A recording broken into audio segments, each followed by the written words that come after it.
अस्सलामुअलैकुम रहमतुल्लाहि वबरकातुहू। मैं 7वीं जमात की लड़की हूँ। खाली ग्लास को आँच लगी जल्दी जल जाएगा। जल्दी जल जाती। आपका नाम बोलो।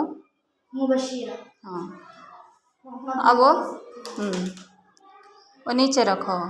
जल रस ग्लास उधर नीचे सट डालो। अब ये लो, पानी है सो ग्लास से। ले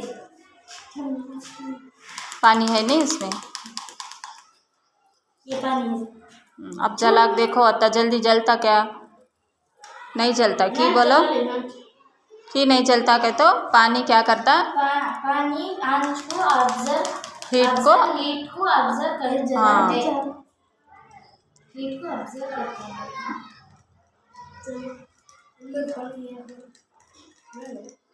गुजरी पानी ऐसे गुजरी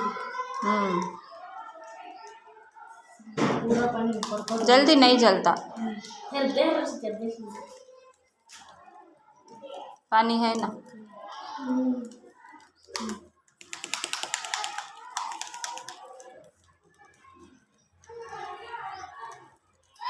देखो यहाँ से भी खड्डे पड़े लेकिन जल रहा है।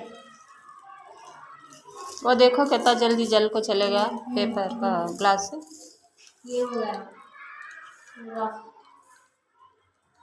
ये अभी जला नहीं। देखो कितना देरी हो रखनी। जलता वट पेपर का ग्लास से लेकिन लेट होता।